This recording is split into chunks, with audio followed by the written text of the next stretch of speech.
Hello everyone. This is a follow-up video to the introductory paragraph video from last week.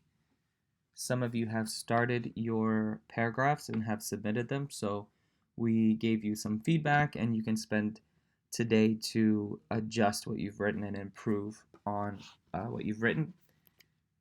We're just going to review a little bit and I'm going to give you some student examples. Remember that introductions and conclusions are like bookends. They hold everything up. They hold your body paragraphs up and keep things organized. Without them, your paper would kind of be a mess. So it's really important that we get this introduction down. In your introduction, make sure you're doing these three things. First of all, you have to grab your reader's attention with an interesting hook at the very beginning.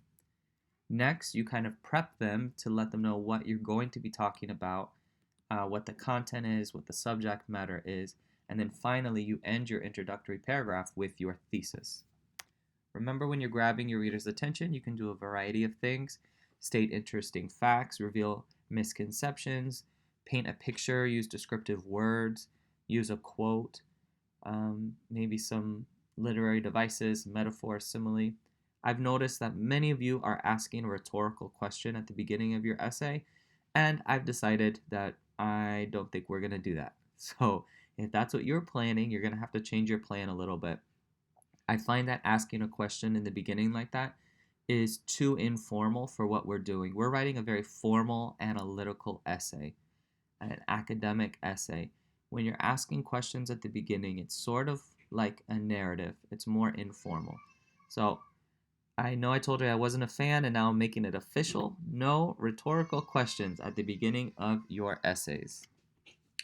When you communicate your topic, you're giving the reader background information that they need in order to understand your essay and understand your thesis. Just like you're a tour guide, you have to explain everything along the way. And finally, your thesis statement. Your thesis statement should be very clear. It should be easy to identify. Some of you in your introduction, you need to be more focused and more organized because what you're saying is kind of all over the place and it's hard to pull out exactly what your main point is.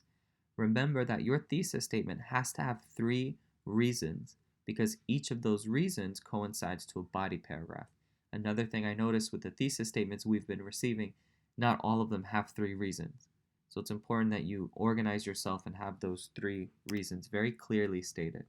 Work backwards, do your thesis first, then give them the context, think about the context your reader is going to need, and then finally figure out a way to grab their attention. We're going to look at some student examples. I have 4 examples that students have done. I want to thank these students for doing such a fantastic job and being very faithful to completing their work. Without them, we wouldn't have this lesson. So we split them up into 3 parts. The first part is that hook, the second part is the introducing that topic, and the third part is the thesis. I haven't listed the thesis because I don't want to influence you. I want you to come up with your own thesis. But I have the hook and the topic here. In this one it says, everybody wants to be the cool kid, to be popular, and to be the person everyone likes. But we should just be ourselves, doing what we want, and not what everybody else is doing. That's an effective hook. Everybody wants to be the cool kid. I think people can identify with that. They go on to say, as people, we should have the choice to be who we want to be. Shel Silverstein uses poetry to send us that same message. According to him, we should live our lives by, and then they give the thesis. Do you see how they've connected the hook with the thesis, with that little topic sentence? With that, as people, we should have the choice to be who we want to be. And then this person introduces Shel Silverstein and lets us know that his poetry is giving us that message. So it kind of prepping us to what we're about to read. It's a very successful introduction. In this next example, poetry can have life lessons hidden within their stanzas, and the poems of Shel Silverstein are no different. It's a good hook. Life lessons hidden. That's a little mysterious. By reading between the lines, we can see that he is showing us how we should live our lives. According to Shel Silverstein, we should live our lives by, and then there's a thesis statement. This is a rather short introduction, but I do think it's an effective introduction. They have a hook, they have a little line that kind of lets us know that we're going to be kind of analyzing the poetry, and inside of that poetry is that message of how we should live our lives. Well done. In this example, exceptional. That is how to describe Shel Silverstein's poems. This hook, I do think it is slightly informal for an academic paper. In academic papers, you should not give your opinion so much. You could try to stick to the facts and try not to have like any bias. So when you say something is exceptional, maybe it looks a little biased, but this is definitely, very successful way to grab my attention. It grabbed my attention, I think, more than any of the other ones, just because it was so, just one word, exclamation mark. Exceptional. That is how to describe Shel Silverstein's poems. He uses poetry to express his opinion about how people should live their lives. He doesn't want them to feel bad about themselves or lock themselves away. He wants everyone to feel sensational. According to Shel Silverstein, we should live our lives by, and then they go on to give their thesis. This one, you can see the hook is shorter and then the topic is larger, but they're giving us the information that we need in order to understand the rest of their essay. The last example. Anyone who has ever tried to be someone they're not knows that they are never truly happy being that person. That is such a great way to start this essay. Because what we know from Shel Silverstein and the messages that he's given us, this is just such a perfect, concise sentence, and it grabs our attention because I think we can all identify with that. In his poetry, Shel Silverstein leaves us with that same message. You are who you are and can be free if you want to be. Beautiful. And then they go on with their thesis. According to him, we should live our lives by. This is great. A very successful hook. It kind of lets us know that the poems we're about to read all have that same theme of being who we are and being free if we want to be.